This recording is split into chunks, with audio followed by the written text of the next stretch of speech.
Miongoni mwa tetesi zilizopo za usajili hivi sasa zimekuwa zikimhusisha Pese Muze Tau, mchezaji wa kimataifa wa Afrika Kusini na wekundu wa Msimbazi Simba, kwamba Simba katika kusajili wachezaji wenye wasifu mkubwa kuiongezea nguvu timu yao chini ya kocha Steve Barker ili ifanye vizuri katika michuano mbalimbali watakaoshiriki 2026, 2027 kwa maana ligi kuu Tanzania bara, kombe la shirikisho la benki CRDB, kombe la muungano na ligi ya mabingwa barani Afrika ambayo msimu uliomalizika 2025-26 Simba ilimaliza nafasi ya mwisho kati ya timu 4 kwenye kundi lao.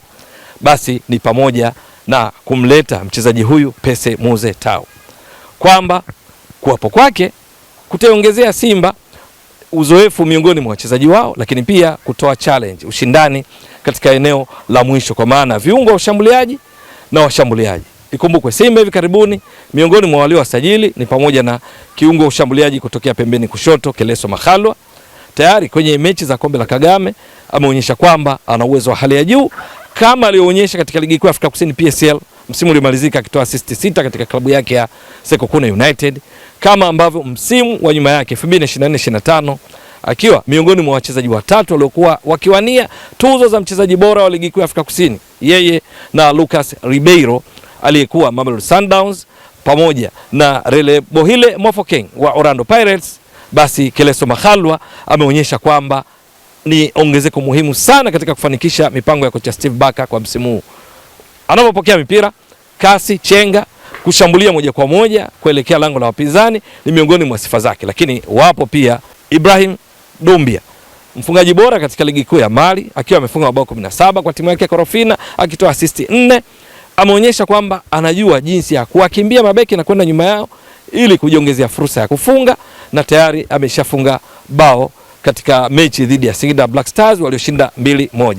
Lakini wapo wachezaji wengine kadhaa waliosajiliwa na Simba kuongezea nguvu akiwemo Ibrahim Jabbar, mchezaji ambaye ametoka katika klabu ya Stellenbosch ya ligi kuu ya Afrika Kusini.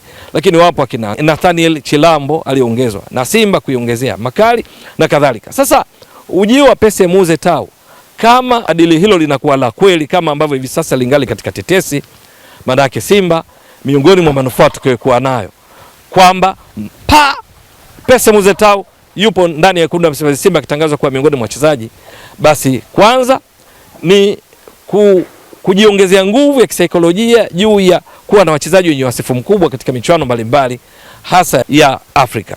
Lakini pili, ikumbukwe Pese Muze Tau ana uzoefu mkubwa sana mpaka EPL ambako ameshawahi kucheza na akiwa katika klabu ya Brighton and Hove.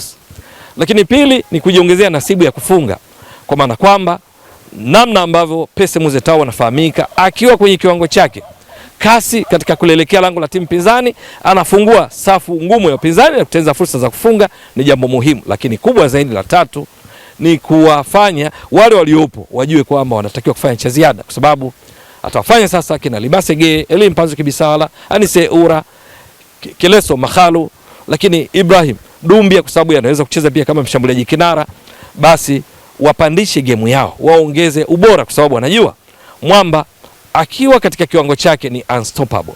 Kwa kukumbushia tu, Pese Muze Tau mchezaji wa kimataifa Afrika Kusini, hivi sasa ana miaka 32 kwa sababu alizaliwa Mei 13 mwaka 1994. Ni miongoni mwa wachezaji ambao katika taifa la Afrika Kusini wana rekodi ya kuwa na mataji mengi. Yes, ametoa mataji takriban 18 akiwa na Mamelodi Sundowns, ikiwamo ligi ya mabingwa barani Afrika msimu wa 2015-16 chini ya kocha Pitso Mosimane na wasaidizi wake akiwemo Mangoba Mngiti ambaye hivi sasa anafundisha Yanga, lakini pia taji la ligi kuu ya Afrika Kusini, kombe la FA la Afrika Kusini almaarufu kama Nedbank, ligi ya mabingwa barani Afrika akitoa tena akiwa na Al Ahly ya Misri, lakini vile vile akitoa kombe lile la CAF Super Cup ambalo huhusisha bingwa wa ligi ya mabingwa na bingwa wa kombe la shirikisho, lakini vile vile akitoa mataji kadhaa akiwamo katika Club Brugge ya kule katika ligi kuu ya Ubelgiji, ashachezea Anderlecht ya kule nchini Ubelgiji, ashachezea Brighton and Hove kama ilivyokuwa kueleza ya EPL ligi kuu ya England, lakini kwa ujumla amecheza timu nyingi. Hivi sasa yuko huru na pengine ni sababu mojawapo ya kuhusishwa na Simba. Kwanza ni kwamba yuko huru, hana timu kwa sasa, rekodi zinaonyesha, ingawa anatakiwa na timu kadhaa zinazotajwa ikiwemo Kaizer Chiefs na timu nyingine za kule nchini Vietnam. Lakini pili ni juu ya uwezo wa Simba kwamba wanaweza wakaendana na kile ambacho anakihitaji Pese Muze Tau katika umri wake wa sasa, juu ya mshahara na maslahi binafsi. Lakini tatu ni juu ya Simba kumhakikishia kwamba anakwenda kushiriki tena michuano yenye hadhi ya juu barani Afrika kwa ngazi ya club, ligi ya mabingwa barani Afrika.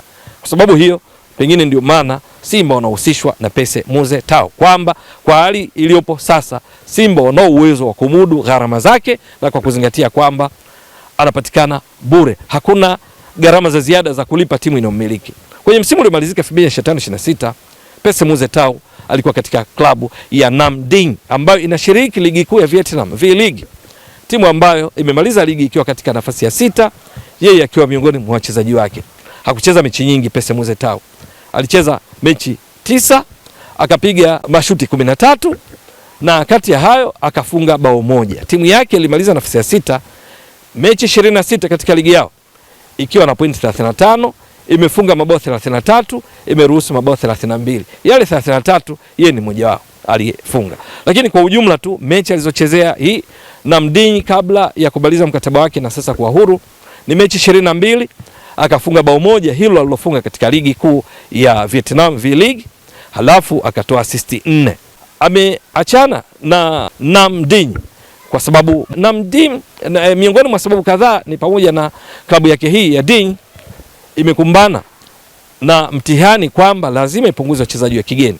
Kutoka wachezaji 12 waliokuwa nao wabaki 5 kwa mujibu wa ligi kuu ya Vietnam V-League. Sasa kati ya wale ambao wameachana nao ni pamoja na yeye Pese Muze Tau. Lakini vile vile ikumbukwe Pese Muze Tau ni expensive, ni wa gharama kutokana na wasifu wake. Akiwa na mataji mawili ligi ya mabingwa barani Afrika, si mchezaji wa mchezo hata kidogo. Akiwa amecheza EPL, amecheza ligi kuu ya Ubelgiji, amecheza ligi kuu ya Afrika Kusini, akiwa na Mamelodi Sundowns, klabu namba 1 kwa ubora barani Afrika. Kwa hivi sasa tunapozungumza kwa mujibu wa CAF, si mchezaji mwepesi kumpata. Kwa sababu hiyo timu yake imeona kana kwamba na kile ambacho alikionyesha uwanjani akiwa nao, basi wameachana. Yuko huru akitua Simba, miongoni mwa atakayoleta mbali na kile nilichotoka kukieleza juu ya kuongeza ushindani katika wachezaji wa safu ya ushambuliaji, lakini pia uzoefu wake. Simba ina shauku kubwa ya kufika mbali zaidi katika ligi ya mabingwa barani Afrika, kwamba sio tu hatua ya robo finali ambayo imeshafika mara kadhaa, lakini sasa iende nusu finali, finali na ikibidi kutoa ubingwa. Pese Muze Tau anafahamu njia ambazo walizitumia akiwa na Mamelodi Sundowns 2015-2016 mpaka wakafika finali na kutoa ubingwa. Lakini pia anafahamu juu ya ustahimilivu wa Al Ahly katika kutoa taji la ligi ya mabingwa barani Afrika, yeye akiwa mmoja wapo. Anafahamu katika mataji 18 aliyotoa nini mchezaji anapaswa kukizingatia na benchi la ufundi ili mwisho wa siku wapate matokeo. Kwamba Simba wakimpata hawi tu mchezaji, katika baadhi ya nyakati anaweza kawa kocha mchezaji kutokana na uzoefu wake. Lakini kubwa zaidi, kama atarejesha ile kasi yake, akishambulia zaidi kutoka upande wa pembeni kulia, huku gule yenye nguvu zaidi la kushoto, urefu wake wa futi 5 around na inchi 10, maana yake ni tishio lingine kubwa kwa wapinzani wa Simba kwenye michuano mbalimbali tutakayoshiriki, kwa sababu anakuwa na uwezo mkubwa wa kuingia ndani akapiga mashuti makali ambayo huzaa mabao, lakini pia kutoa pasi saidizi kwa wenzake. Pese Muze Tau katua Simba, hakika itakuwa ni habari kubwa na kuiongezea hadhi ligi kuu Tanzania bara kwa kuwa na wachezaji wenye wasifu mkubwa kama yeye, akiwa amefanya vizuri katika ligi mbalimbali ikiwamo EPL na ligi kuu ya Misri ambako alitoa ubingwa pia. Pese Muze Tau, swali ni kwamba je, ni kweli atatua nchini? Maana changamoto pia hazikosekani. Changamoto mojawapo ni kweli kwamba Simba watalazimika wavunje benki, watoe kiasi kizuri cha fedha kwake ili kumfanya tuwe Simba na sio timu nyingine kama Kaizer Chiefs inayohusishwa naye na timu nyingine za kule nchini Vietnam ambazo zina fedha nyingi. Lakini pili ni kujiandaa kwamba Pese Muze Tau kwa umri wake miaka 32 pengine sio kumtumia dakika 90 katika kila mchezo, na Simba inakabiliwa na mechi za michuano mingi. Hii inaweza ikawa changamoto. Lakini la tatu, akitua Simba matarajio yanaweza kawa makubwa sana kwa wapenzi mashabiki wa Simba kutoka kwake, na hivyo atapaswa kuhakikisha walau anarejesha kasi yake ili kuinufaisha Simba ambayo ina kiu kubwa ya kufanya vizuri, na hasa kwenye michuano ya ligi ya mabingwa barani Afrika na ligi kuu Tanzania bara ambako taji lake hawajalitoa kwa misimu 5 mfululizo. Je, itakuwa vipi? Pese Muze Tau ni kweli mara ametua kwa wekundu wa Msimbazi Simba, itakuwa vipi? Ni swala la kusubiri na kuona. Ewe mtazamaji wa Mbwaduke Stats Sport Next Level, endelea kuunga mkono channel hii kwa kuhakikisha kama una subscribe, una share, una like na kucomment. Mwasilishaji wako ni mimi Ramadhani Mbwaduke almaarufu kama Mzee wa Data. Shukrani jazilan. Bye bye.